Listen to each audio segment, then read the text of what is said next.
Good morning to all மா. இப்போ 12th standard accounts பார்த்தோம் அப்படின்னா ஃபஸ்ட்டு சாப்டர் நமக்கு என்ன இருக்குது அப்படின்னா அக்கௌண்ட்ஸ் ஃப்ரம் இன்கம்ப்ளீட் ரெக்கார்டு. நல்லா கவனி, அக்கௌண்ட்ஸ் ஃப்ரம் என்ன ரெக்கார்டு? Incomplete record. இன்கம்ப்ளீட் அப்படின்னா என்ன அப்படின்னா முழுமை பெறாத பதிவேடு அப்படின்னு சொல்லுவோம். முழுமை பெறலை, சரியா? முழுமை பெறாத பதிவேடுலேருந்து நம்ம அக்கௌண்ட்ஸ் எடுத்து நம்ம என்ன செய்ய போகிறோம்? ஒரு முழுமையான அக்கௌண்ட்டை தயார் செய்ய போகிறோம். Accounts from incomplete record. So முழுமையாகவே இல்லை, அந்த அக்கௌண்ட்ஸ் எப்படி இருக்குது அப்படின்னா ஒரு இன்கம்ப்ளீட்டாக இருக்குது, ஃபுல்லாக கம்ப்ளீட் பண்ணாமல் இருக்குது. அப்படி ஒரு அக்கௌண்ட்ஸை எடுத்து நம்ம என்ன செய்ய போகிறோம்? ஃபுல்லாக கம்ப்ளீட் பண்ண போகிறோம். WNT சிஸ்டம் மாதிரியே கொண்டு வந்து அக்கௌண்ட்டை கம்ப்ளீட் பண்ண போகிறோம். எப்படி ப்ராஃபிட் அதில் கண்டுபிடிக்கிறது, எப்படி நமக்கு ஃபினான்ஷியல் பொசிஷன் கண்டுபிடிக்கிறது, எல்லாமே இன்கம்ப்ளீட்டாக இருக்குது. அக்கௌண்ட்ஸில் கொடுத்துருக்க இன்ஃபர்மேஷன்ஸ் எல்லாமே நமக்கு எப்படி இருக்குது? இன்கம்ப்ளீட்டாக இருக்குது. அதை வச்சு நீ எப்படி கம்ப்ளீட் இன்ஃபர்மேஷன் கண்டுபிடிக்க போகிற அப்படிங்கிறத இந்த chapter accounts from incomplete record அப்படின்னு சொல்லுவோம். சார் அப்படின்னா என்ன அப்படின்னு பார்த்தோம் அப்படின்னா அதோட மீனிங் பாரு. Meanings: when accounting records are not strictly maintained according to double entry system. சரியா? double entry system என்ன இருக்கு? double entry system என்ன? golden rules. golden rules follow பண்ணினா மட்டும்தான் அது எப்படி இருக்கும்? கரெக்டா இருக்கும், சயின்டிஃபிக் மெத்தடா இருக்கும். டபுள் என்ட்ரி சிஸ்டம் ஃபாலோ பண்ணல அப்படின்னா, கோல்டன் ரூல்ஸ் ஃபாலோ பண்ணல அப்படின்னா அதுதான் என்னவா? இன்கம்ப்ளீட் ரெக்கார்ட் அப்படின்னு சொல்றாங்க. நல்லா பாரு. when accounting record are not strictly maintained, ஸ்ட்ரிக்ட்டா கரெக்ட்டா மெயின்டைன் பண்ணல. கோல்டன் ரூல்ஸ் மூணுமே பர்சனல், ரியல், நாமினல், இந்த மூணு ரூலையும் கரெக்டா ஃபாலோ பண்ணல அப்படின்னா, ஃபாலோ பண்ணி அக்கௌண்டிங் ரெக்கார்டை மெயின்டைன் பண்ணல அப்படின்னா அதுதான் நம்ம என்னன்னு சொல்றோம் அப்படின்னா இன்கம்ப்ளீட் ரெக்கார்ட் அப்படின்னு சொல்றோம். கோல்டன் ரூல்ஸ் நமக்கு தெரியும். Debit what comes in, credit what goes out, debit the receiver, credit the giver, all income and expenses, all expenses and losses are debit, all income and gains are credit. இந்த rule எல்லாம் follow பண்ணாம ஏதோ புரட்டா போக்க ஒரு account maintain பண்ணிருக்காங்க அப்படின்னா அதான் நம்ம என்னன்னு சொல்லுவோமா? இன்கம்ப்ளீட் ரெக்கார்ட் அப்படின்னு சொல்லுவோம். ஓகே, அதோட நேச்சர் என்ன? அது எப்படி இருக்கும்? கேரக்டர் எப்படி இருக்கும்? இன்கம்ப்ளீட் ரெக்கார்ட் அப்படின்னா அதோட கேரக்டர், நேச்சர் எப்படி இருக்கும் அப்படின்னா பாரு. நேச்சர் ஃபர்ஸ்ட் வந்து ஃபீச்சர்ஸை பார்த்து நேச்சர் அப்படின்னா என்ன? இது ஒரு சயின்டிஃபிக் மெத்தடே கிடையாது. சயின்டிஃபிக் மேனா டபுள் என்ட்ரி சிஸ்டம் அவங்க ஃபாலோ பண்ணவே இல்லை. அதுதான் அதோட நேச்சர். முதல்ல நம்ம அது என்னன்னு சொல்லுவோம்? சயின்டிஃபிக் மெத்தடை ஃபாலோ பண்ணல, அது ஒரு டபுள் என்ட்ரி சிஸ்டம் ஃபாலோ பண்ணல, சயின்டிஃபிக்காவே கிடையாது. Unscientific method of recording books of accounts அப்படின்னு சொல்றோம். புக்ஸ் ஆஃப் அக்கௌண்ட்ஸ் ஒரு சயின்டிஃபிக்கா பண்ணாம அன்சயின்டிஃபிக்கா டபுள் என்ட்ரி சிஸ்டம் ஃபாலோ பண்ணாம மெயின்டைன் பண்ற அக்கௌண்ட் தான் அக்கௌண்டிங் தான் நம்ம என்னன்னு சொல்லுவோமா? இன்கம்ப்ளீட் ரெக்கார்ட் அப்படின்னு சொல்றோம். அடுத்து டைப்ஸ் ஆஃப் அக்கௌண்ட்ஸ் மெயின்டைன்ட். இதுல என்னென்ன அக்கௌண்ட் தான் மெயின்டைன் பண்ணுவாங்க? பொதுவாக நமக்கு பர்சனல், ரியல், நாமினல் மூணு அக்கௌண்ட் மெயின்டைன் பண்ணணும். சரியா? டபுள் என்ட்ரி பிரகாரம் இந்த மூணு அக்கௌண்ட் மெயின்டைன் பண்ணிக்கணும். அப்ப இவங்க என்னென்ன அக்கௌண்ட் மட்டும் மெயின்டைன் பண்ணுவாங்க அப்படின்னா கேஷ் அக்கௌண்ட் மெயின்டைன் பண்ணுவாங்க. என்ன அக்கௌண்ட் மெயின்டைன் பண்ணுவாங்க? கேஷ் அக்கௌண்ட் மெயின்டைன் பண்ணுவாங்க. அடுத்து பர்சனல் அக்கௌண்ட்ல எதை மட்டும் மெயின்டைன் பண்ணுவாங்க அப்படின்னா டெட்டாஸ், கிரெடிட்டாஸ், இவங்க ரெண்டு பேரோட அக்கௌண்ட் மட்டும் தான் மெயின்டைன் பண்ணுவாங்க. வேற எந்த அக்கௌண்ட்டுமே இப்போ பர்சனல், ரியல், நாமினல் அப்படின்னு சொல்லிட்டு மூணு அக்கௌண்ட் இருக்கு. ஆனா இந்த பர்சனல் அக்கௌண்ட்ல டெட்டாஸ் அக்கௌண்ட்டும் கிரெடிட்டாஸ் அக்கௌண்ட் மட்டும் மெயின்டைன் பண்ணுவாங்க. தென் ரியல் அக்கௌண்ட்ல கேஷ் அக்கௌண்ட் மட்டும் மெயின்டைன் பண்ணுவாங்க. நாமினலா ஃபுல்லாவே ஒமிட் பண்ணிடுவாங்க. ரியல்ல வர அசெட், லயபிலிட்டி அதெல்லாம் விட்டுடுவாங்க. ஸோ ரியல்ல வர கேஷையும் பர்சனல்ல வர டெட்டாஸ், கிரெடிட்டாஸ் அக்கௌண்ட் மட்டும் தான் மெயின்டைன் பண்ணுவாங்களே தவிர வேற எந்த அக்கௌண்ட்டையும் என்ன செய்ய மாட்டாங்க? மெயின்டைன் பண்ண மாட்டாங்க. எந்த சிஸ்டம் ஃபாலோ பண்றாங்க? இன்கம்ப்ளீட் ரெக்கார்ட் சிஸ்டம் ஃபாலோ பண்றாங்க. அடுத்து பாரு, லேக் ஆஃப் யூனிஃபார்மிட்டி அப்படின்னு சொல்றோம். பொதுவாக யூனிஃபார்மிட்டினா என்ன? எல்லாம் ஒரே மாதிரியா இருக்கிறதா நம்ம என்ன சொல்லுவோம்? யூனிஃபார்மிட்டி. அப்ப இங்க என்ன சொல்றாங்க? லேக் ஆஃப் யூனிஃபார்மிட்டி அப்படின்னு சொல்றோம். எல்லா பிசினஸ் கன்சர்னும் ஒரே மாதிரியான அக்கௌண்டிங் ஒர்க்கை என்ன செய்ய மாட்டாங்க? ஃபாலோ பண்ண மாட்டாங்க. லேக் ஆஃப் அப்படின்னா என்னது? இவங்களுக்குள்ள என்ன இருக்கும்? வேறுபாடு இருக்கும். வேறுபாடுனால யார்கிட்ட இருக்கும்? இந்த இன்கம்ப்ளீட் ரெக்கார்ட் மெயின்டைன் பண்றவங்க கிட்ட யூனிஃபார்மிட்டி இருக்காது. இவங்களுக்குள்ள ஏற்றத்தாழ்வுகள் இருக்கும். ஒரே மாதிரி அக்கௌண்ட் மெயின்டைன் பண்ண மாட்டாங்க. அவங்களுக்குள்ள அவங்களுக்கு தேவைப்படுற அக்கௌண்ட்ஸை மட்டும் அவங்க என்ன செஞ்சுப்பாங்க? மெயின்டைன் பண்ணிப்பாங்க. அடுத்து என்ன சொல்றாங்க? financial statement may not represent true and fair view அப்படின்னு சொல்றோம். ஃபினான்ஷியல் ஸ்டேட்மெண்ட்னா நம்ம என்ன சொல்லிருக்கோம்? நம்ம 11th படிச்சிருக்கோம். ஃபினான்ஷியல் ஸ்டேட்மெண்ட்னா எது? It's a balance sheet. அந்த பேலன்ஸ் ஷீட் அப்படிங்கிறது எப்படி இருக்குமா? உண்மைத்தன்மையை நமக்கு எடுத்து காட்டாது.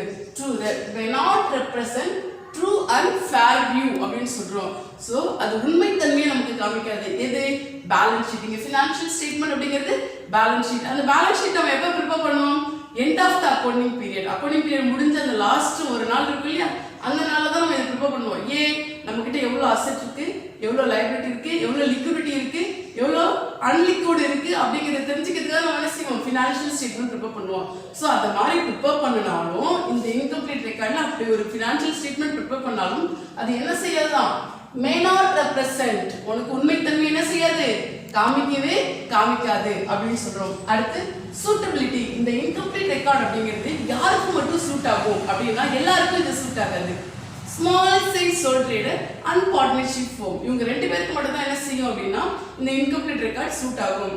அது ஏன் மீன்ஸ் நமக்கு வந்து ஸ்மால் சைஸ் சோல் ட்ரேடர் அப்படிங்கிறவ என்ன தெரியாது, அவனுக்கு டாக்ஸ் அவைலபிள் உண்டு, அவங்களுக்கு டாக்ஸ் கட்ட தேவையில்லை. பார்ட்னர்ஷிப் ஃபார்ம் என்ன செய்ய தேவையில்லை, டாக்ஸ் கட்ட தேவையில்லை. அவங்களோட பிசினஸ் இன்கம் அப்படிங்கிறது அந்த லிமிட்டை தாண்டினா மட்டும் தான் அவங்க என்ன செய்யணும், டாக்ஸ் கட்டணும். ஸோ டாக்ஸ் கட்ட தேவையில்லாத பிசினஸ் செய்யலாம். எதை மெயின்டைன் பண்ணலாம் அப்படின்னா இன்கம்ப்ளீட் ரெக்கார்டை மெயின்டைன் பண்ணலாம். அவங்களுக்கு மட்டும்தான் என்ன செய்யும், இந்த இன்கம்ப்ளீட் ரெக்கார்ட் சூட் ஆகும். ஸோ கம்பெனிஸ் அப்படிங்கிறவங்க இல்லை சோஷியல் சர்வீஸ் பண்ற பெரிய பெரிய கன்சர்ன்ஸ் கம்பெனி இவங்கெல்லாம் என்ன செய்யணும் அப்படின்னா டபுள் என்ட்ரி சிஸ்டம் தான் ஃபாலோ பண்ணணும். அப்ப யாருக்கு தான் இது சூட் ஆகும் அப்படின்னு பார்த்தோம் அப்படின்னா only small size sole trader and partnership firm, அவங்களுக்கு மட்டும்தான் இது என்ன செய்யும் அப்படின்னா சூட் ஆகும்.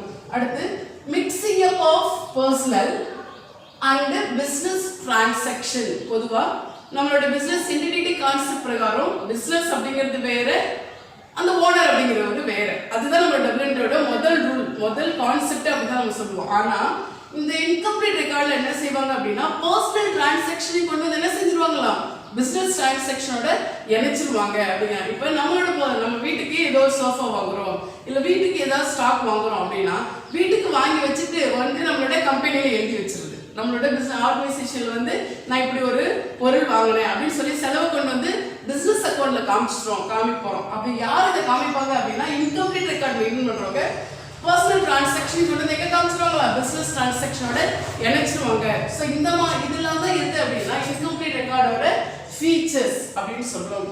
அடுத்து லிமிடேஷன்ஸ் அப்படின்னா என்னது, குறைபாடு அப்படின்னு சொல்லுவோம். குறைபாடு இந்த இன்கம்ப்ளீட் ரெக்கார்ட் மெயின்டைன் பண்றதுனால என்னென்ன குறைபாடெல்லாம் இருக்கும், நம்மளோட பிசினஸ் ஆர்கனைசேஷன்ல எந்த மாதிரியான குறைபாடெல்லாம் வரதுக்கு வாய்ப்பு இருக்கு அப்படின்னு பார்த்தோம் அப்படின்னா lack of proper maintenance of record.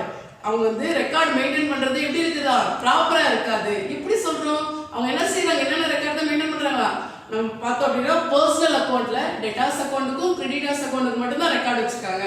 Then cash அக்கௌண்ட்டுக்கு மட்டும் தான் ரெக்கார்ட் வச்சிருக்காங்க. வேற எதுக்குமே அவங்க என்ன செய்யல, ரெக்கார்டே வச்சிருக்க மாட்டாங்க. ஒரு சிலதுக்கு டெபிட் என்ட்ரி எழுதிருப்பாங்க, ஒரு சிலதுக்கு கிரெடிட் என்ட்ரி எழுதிருப்பாங்க. ஒரு டெபிட் என்ட்ரி தான் அதுக்கு ஈக்குவலான கிரெடிட் என்ட்ரி இருக்கணும் நம்மளோட டபுள் என்ட்ரி பிரகாரம். ஆனா இவங்க என்ன செய்வாங்க, ஒரு டெபிட் என்ட்ரி எழுதிருப்பாங்க, அப்புறம் கிரெடிட் என்ட்ரி விட்டுருவாங்க. ஒரு எக்ஸ்பென்ஸ்க்கு ஒரு இன்கம்க்கு கிரெடிட் என்ட்ரி எழுதிருப்பாங்க, டெபிட் என்ட்ரி விட்டுருவாங்க.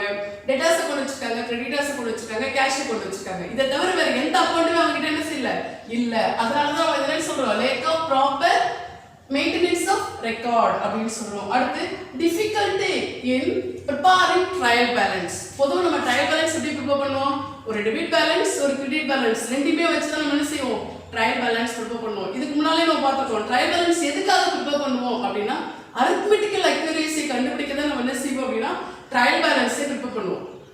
சரியா? ஆனா இவங்க வச்சிருக்கிற இந்த இன்ப்ராப்பர் இன்கம்ப்ளீட், இவங்க கிட்ட கம்ப்ளீட் ரெக்கார்டே இல்லை, இன்கம்ப்ளீட் ரெக்கார்ட் தான் இருக்கு. அப்படி இருக்கிற இன்ஃபர்மேஷன் மட்டுமே வச்சுக்கிட்டு நம்ம என்ன செய்ய முடியாது, ட்ரையல் பேலன்ஸ் ப்ரிப்பேர் பண்ண முடியாது. ட்ரையல் பேலன்ஸ் நம்ம எதை வச்சு ப்ரிப்பேர் பண்ணுவோம், லெட்ஜர் அக்கௌண்ட்ல வர பேலன்சிங் இன்ஃபர்மேஷன் வச்சு தான் நம்ம என்ன செய்வோம், ட்ரையல் பேலன்ஸ் ப்ரிப்பேர் பண்ணுவோம். இவங்க கிட்ட தான் எல்லா அக்கௌண்ட்டுமே கிடையாது, வெறும் debtors account, creditors account, cash account, இது 3 தான் இருக்கு. இது 3 வச்சு நம்ம எப்படி லெட்ஜர் போடுறது, போட்டாலும் இது 3 அக்கௌண்ட்டுக்கு மட்டும் தான் லெட்ஜர் போட முடியும். அப்போ மற்ற அக்கௌண்ட்டுக்கு நம்ம எங்கேருந்து போடுறது லெட்ஜருக்கு, அதெல்லாம் வச்சு நம்ம எப்படி, அதெல்லாம் இல்லாம நம்ம எப்படி ட்ரையல் பேலன்ஸ் ப்ரிப்பேர் பண்றது, அப்படியே ப்ரிப்பேர் பண்ணாலும் ட்ரையல் பேலன்ஸ் அது என்ன செய்யாது, நமக்கு அரித்மெட்டிக்கல் அக்யூரேசி காமிக்காது. அடுத்து பாரு, difficulty in ascertaining true profitability of the business. நம்ம பிசினஸ் கன்சர்னோட கரெக்டான ப்ராஃபிட்டபிலிட்டி பொசிஷனை இது என்ன செய்யாது, காமிக்காது. எது, இன்கம்ப்ளீட் ரெக்கார்ட். ஏன்னா இது எல்லா அக்கௌண்ட்டையுமே நம்ம மெயின்டைன் பண்ணல, அங்க இருக்கிறது சம் கெஸ்ஸிங்ல எழுதி வைப்போம், சம் இன்ஃபர்மேஷனை எழுதாம விட்டுடுவோம், கொஞ்சம் இன்ஃபர்மேஷன் மட்டும் தான் எழுதி வச்சிருக்கோம். ஸோ இதை வச்சு நீ வந்து ஒரு ட்ரேடிங் பீரியட்ல கொண்டு போட்டாலும் அதுல வர ப்ராஃபிட் அப்படிங்கிறது வந்து என்ன செய்யாது, அக்யூரேட்டா இருக்காது. அது எல்லாமே இப்படிதான் இருக்கும், ராங்கா தான் இருக்கும் அப்படின்னு சொல்றாங்க. அடுத்து difficulty in ascertaining financial position. இந்த ஃபினான்ஷியல் பொசிஷன் அப்படிங்கிறது என்னது, balance sheet. Balance sheet prepare பண்ண முடியாது. அப்படியே நீ பேலன்ஸ் ஷீட் ப்ரிப்பேர் பண்ணாலும் ஒரு கெஸ்டிங்ல கொடுத்துருக்க இன்ஃபர்மேஷன் வச்சு நீ கம்ப்ளீட்டா ரெக்கார்டா மெயின்டைன் பண்ணலாம் நினைச்சாலும் அது எப்படி இருக்காது அப்படின்னா கரெக்டான ஃபினான்ஷியல் பொசிஷன் என்ன செய்யாது உனக்கு கொடுக்காது அப்படின்னு சொல்றோம். அடுத்து errors and frauds cannot be detected easily அப்படின்னு சொல்றோம். அதாவது டபுள் என்ட்ரி சிஸ்டம்ல பார்த்தோம் அப்படின்னா ஒரு டிரான்சாக்ஷன் நீ ஃபுல்லா விட்டுட்டாலோ இல்ல பாதி டிரான்சாக்ஷனை விட்டுட்டாலோ அந்த தப்பை நீ ஈஸியா கண்டுபிடிக்கலாம். ஏன்னா நம்மகிட்ட என்ன இருக்குது, ஜர்னல் இருக்கு, லெட்ஜர் இருக்கு, ட்ரையல் பேலன்ஸ் இருக்கு, அப்புறமா தான் ஃபைனல் அக்கௌண்ட் போடுறோம். ஃபைனல் அக்கௌண்ட் போடும்போது டேலி ஆகல அப்படின்னா நம்ம ஏதோ தப்பு பண்ணியிருக்கோம் அப்படின்னு திரும்ப நம்ம ஜர்னல்ல இருந்து நம்ம என்ன செஞ்சிடலாம், செக் பண்ணி தப்பையோ ஃப்ராடையோ நம்ம என்ன செஞ்சிடலாம், கண்டுபிடிச்சிடலாம். ஆனா இங்க என்ன செய்யறோம், இன்கம்ப்ளீட் ரெக்கார்ட், இது கம்ப்ளீட்டாவே இல்லை. Datas account, creditors account, cash account இதுதான் மெயின்டைன் பண்ணிருக்கோம். அப்போ மற்ற டிரான்சாக்ஷன் எதுவுமே மெயின்டைன் பண்ணல அப்படிங்கும்போது அங்க தப்பு நடந்திருந்தாலும் இல்ல ஃப்ராடே நடந்திருந்தாலும் நீ என்ன செய்ய முடியாது, கண்டுபிடிச்சு ரெக்டிஃபை பண்ண முடியாது. இது ஒரு பெரிய டிராபேக் அப்படின்னு சொல்றோம். எதுல, இன்கம்ப்ளீட் ரெக்கார்ட்ல. அடுத்து பாரு, unacceptable to government and other authorities அப்படி சொல்றோம். சோ கவர்மெண்டோ இல்ல பேங்கிங் கன்சர்னோ யாருமே என்ன செய்ய மாட்டாங்க, இந்த இன்கம்ப்ளீட் ரெக்கார்ட் பிரகாரம் நீ அக்கௌண்ட் மெயின்டைன் பண்ணிருக்க அப்படின்னா அதை அக்செப்ட் பண்ண மாட்டாங்க. டபுள் என்ட்ரி சிஸ்டம் பிரகாரம் நீ மெயின்டைன் பண்ணியிருந்தா அக்கௌண்ட்டை அவங்க என்ன செஞ்சுப்பாங்க, அந்த அக்கௌண்டிங் ரெக்கார்டை ஏற்றுப்பாங்க. இந்த இன்கம்ப்ளீட் ரெக்கார்ட் பிரகாரம் நீ அக்கௌண்டிங் ஒர்க்கை மெயின்டைன் பண்ணிருக்க அப்படின்னா ஏற்றுக்க மாட்டாங்க. ஃபார் எக்ஸாம்பிள், நீ நல்ல ப்ராஃபிட் ஏர்ன் பண்ற கன்சர்னா இருக்கிற, நீ டாக்ஸ் கட்டணும் அப்படிங்கிற பட்சத்துல நீ இன்கம்ப்ளீட் ரெக்கார்ட் பிரகாரம், இந்த இன்கம்ப்ளீட் ரெக்கார்டிங் இன்னொரு பேர் என்ன இருக்கு அப்படின்னா சிங்கிள் என்ட்ரி சிஸ்டம் அப்படின்னு சொல்லுவோம். அது பிரகாரம் நீ அக்கௌண்ட் மெயின்டைன் பண்ணிருக்க அப்படின்னா அவன் அதை ஏத்துக்க மாட்டான். நீ டபுள் என்ட்ரி சிஸ்டம் பிரகாரம் அக்கௌண்ட் மெயின்டைன் பண்ணியிருந்தா மட்டும்தான் அவங்க என்ன செஞ்சுப்பாங்க, அந்த அக்கௌண்டிங் ஒர்க்கை ஏத்துப்பாங்க.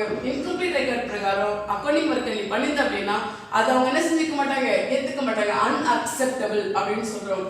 அடுத்து பாரு, difference between double entry system and incomplete record. double entry system னா என்ன, incomplete record னா என்ன, இது ரெண்டுக்கும் உள்ள என்ன வேரியேஷன் அப்படினு சொல்றோம். பாரு, recording of transaction எப்படி ரெக்கார்ட் பண்றோம் அப்படினா இந்த double entry systemல ஒரு debit entry இருக்கு அப்படினா அதுக்கு ஈக்குவலான credit entry இருக்கும். சரியா, debit entry இருக்கு அப்படினா அதுக்கு ஈக்குவலான credit entry இருக்கும். ஆனா பார்த்தோம் அப்படினா இன்கம்ப்ளீட் ரெக்கார்ட்ல பார்த்தோம் அப்படின்னா ஒரு டெபிட் என்ட்ரி இருக்கும், அதுக்கு ஈக்குவலா கிரெடிட் என்ட்ரி இருக்காது. ஒரு கிரெடிட் என்ட்ரி இருக்கும், அதுக்கு ஈக்குவலான டெபிட் என்ட்ரி இருக்காது அப்படின்னு சொல்றோம். டைப்ஸ் ஆஃப் அக்கவுண்ட்ஸ் மெயின்டைன்ட் அப்படின்னு பார்த்தோம் அப்படின்னா டைப்ஸ் ஆஃப் அக்கவுண்ட் அப்படின்னாலே பர்சனல், ரியல், நாமினல் இது மூணுமே மெயின்டைன் பண்ணுவாங்க எங்க, டபுள் என்ட்ரி சிஸ்டம்ல. ஆனா இன்கம்ப்ளீட் ரெக்கார்ட்ல பார்த்தோம் அப்படின்னா பர்சனல் அண்ட் கேஷ் அக்கவுண்ட் அப்படிங்கிறோம். சரியா, அதாவது debtors account, creditors account, cash account இது மூணு மட்டும் தான் மெயின்டைன் பண்ணுவாங்க. மற்ற எந்த அக்கவுண்ட்டையும் மெயின்டைன் பண்ண மாட்டாங்க. Preparation of trial balance. Double entry சிஸ்டம்ல ட்ரையல் பேலன்ஸ் ப்ரிப்பேர் பண்ணுறது ரொம்ப ஈஸி. அரித்மெட்டிக் அக்யூரசி ஈஸியாக நீ கண்டுபிடிச்சிடலாம். ஆனால் இன்கம்ப்ளீட் ரெக்கார்ட்ல அந்த ட்ரையல் பேலன்ஸ் அப்படிங்கிறத என்ன செய்ய முடியாது, ப்ரிப்பேர் பண்ண முடியாது. அப்படியே நீ ப்ரிப்பேர் பண்ணாலும் அது அரித்மெட்டிக் அக்யூரசி உனக்கு காட்டாது அப்படின்னு சொல்றோம். அடுத்து determination of true profit and loss, P&L, profit and loss. So double entry சிஸ்டம்ல நம்ம கண்டுபிடிக்கிற ப்ராஃபிட் அண்ட் லாஸ் அப்படிங்கிறது அக்யூரேட்டா இருக்கும், கரெக்டா இருக்கும். ஏன்னா நம்ம வந்து ஜர்னல், லெட்ஜர், ட்ரையல் பேலன்ஸ் அப்புறமா தான் ட்ரேடிங் P&L போடுறோம். ஸோ இது எல்லாமே கரெக்டாக மெயின்டைன் பண்ண வரும்போது அதில் ப்ராஃபிட் அண்ட் லாஸ் அப்படிங்கிறது அக்யூரேட்டாக இருக்கும். ஆனால் இன்கம்ப்ளீட் ரெக்கார்டில் அதை கண்டுபிடிக்க முடியாது. அப்படியே நீ கண்டுபிடிச்சாலும் அது அக்யூரேட்டாக இருக்காது. அடுத்து determination of financial position, balance sheet. So trading P&Lக்கு அடுத்த ஸ்டெப் தான் எது அப்படின்னா பேலன்ஸ் ஷீட். அதுவும் வந்து டபுள் என்ட்ரி சிஸ்டம்ல வந்து ஈஸியா போடலாம். ட்ரேடிங் P&L பேலன்ஸ் ஷீட் அப்படிங்கிறது ஈஸியா போடலாம். அதுல கண்டுபிடிக்கிற பேலன்ஸ் ஷீட் அப்படிங்கிறது அக்யூரேட்டா இருக்கும். அதுல கொடுத்திருக்க ஒரு அசெட்டோட வேல்யூ, லைபிலிட்டியோட வேல்யூ, டெட்டாஸோட வேல்யூ, கிரெடிட்டாஸோட வேல்யூ, ஸ்டாக் வேல்யூ, மற்றபடி எல்லாத்தோட வேல்யூமே எப்படி இருக்கும் அப்படின்னா அக்யூரேட்டா இருக்கும். ஆனா இன்கம்ப்ளீட் ரெக்கார்ட்ல அந்த மாதிரி அக்யூரேட்டா இருக்காது அப்படின்னு சொல்றோம். அடுத்து அக்செப்டபிள் அப்படின்னு பார்த்தோம் அப்படின்னா டபுள் என்ட்ரி சிஸ்டம் யார் யாருக்கெல்லாம் செட் ஆகும் அப்படின்னா பேங்கிங் ஒர்க்குக்கு செட் ஆகும். யாரெல்லாம் பேங்க் வச்சு நடத்தணும் அப்படின்னா அவங்களுக்கு செட் ஆகும். அடுத்து கம்பெனிஸ், சரியா, பெரிய பெரிய கம்பெனி ஷேர் ஹோல்டர்ஸ்ல இருக்க மாதிரி கம்பெனிஸ்க்கு வந்து டபுள் என்ட்ரி சிஸ்டம் செட் ஆகும். அப்ப இன்கம்ப்ளீட் ரெக்கார்ட் யாருக்கு செட் ஆகும் அப்படின்னா சோல் ட்ரேடர், பார்ட்னர்ஷிப் ஃபார்ம் அவங்களுக்கு மட்டும் தான் இது செட் ஆகும் அப்படின்னா இந்த இன்கம்ப்ளீட் ரெக்கார்ட் செட் ஆகும். ரிலையபிலிட்டி, டபுள் என்ட்ரி சிஸ்டம் பார்த்தோம் அப்படின்னா உண்மைத்தன்மையை அப்படியே காமிக்கும். நீ என்ன எழுதிருக்கிற ஆரம்பத்துல நீ என்ன அக்கௌண்ட் மெயின்டைன் பண்ற அப்படிங்கறத அக்யூரேட்டா காமிக்கும். ஆனா இன்கம்ப்ளீட் ரெக்கார்ட் அப்படிங்கிறது உண்மைத்தன்மையே காமிக்காது. ஏன்னா நிறைய டிரான்சாக்ஷன் நம்ம என்ன செஞ்சிட்டோம், ஒமிட் பண்ணிட்டோம். அப்ப இருக்கிற இன்ஃபர்மேஷனை வச்சு நீ அக்கௌண்ட் பார்த்த அப்படின்னா அதுல வர இன்ஃபர்மேஷன் அப்படிங்கிறது உண்மையா இருக்காது. அடுத்து acceptability. So double entry system follow பண்ற அக்கௌண்டிங் ஒர்க்கை கவர்மெண்ட்டோ இல்லை டாக்ஸ் அத்தாரிட்டிஸோ இல்லை பேங்கிங்கோ எல்லாமே ஏற்றுப்பாங்க. ஆனா இன்கம்ப்ளீட் ரெக்கார்ட் பிரகாரம் அக்கௌண்டிங் ஒர்க்கை மெயின்டைன் பண்றோம் அப்படின்னா யாருமே அதை என்ன செஞ்சுக்க மாட்டாங்க, ஏத்துக்க மாட்டாங்க. யாருமேங்கிறதுக்கு யாரு, government, tax authorities, banking. So பேங்கிங்லாம் ஏன் ஏத்துக்கணும், நமக்கு லோன் வேணும் அப்படின்னா நம்ம யார்கிட்ட தான் போவோம், ஃபர்ஸ்ட் ஃபினான்ஷியல் இன்ஸ்டிடியூஷன்ஸ் கிட்ட தான் போவோம். அப்போ அவங்க என்ன செய்ய மாட்டாங்க, இன்கம்ப்ளீட் ரெக்கார்ட் மூலியமா நீ அக்கௌண்டிங் ஒர்க் பார்த்துருக்க அப்படின்னா அதை ஏத்துக்க மாட்டாங்க. டபுள் என்ட்ரி சிஸ்டம் பிரகாரம் ஃபாலோ பண்ணியிருந்தா மட்டும்தான் அவங்க ஏத்துக்குவாங்க. சரி, இந்த இன்கம்ப்ளீட் ரெக்கார்டை மெயின்டைன் பண்ணா அப்போ அவ்வளோதான மீன்ஸ் கிடையாது. அந்த இன்கம்ப்ளீட் ரெக்கார்டு மூலியமா நம்ம என்ன செய்யலாம், ப்ராஃபிட்டை கண்டுபிடிக்கலாம், பேலன்ஸ் ஷீட்டை கொண்டு வரலாம். அப்படி கொண்டு வரும்போது அது அக்யூரேட்டா இருக்காதுன்னு சொல்லலாமே தவிர ப்ரிப்பேர் பண்ண முடியாதுன்னு சொல்ல முடியாது. அப்போ இன்கம்ப்ளீட் ரெக்கார்ட் மெயின்டைன் பண்றவங்க எப்படி ப்ராஃபிட்டை கண்டுபிடிக்கிறது அப்படிங்கிறத அடுத்த ப்ராப்ளம் மூலியமா நம்ம பார்க்கலாம்.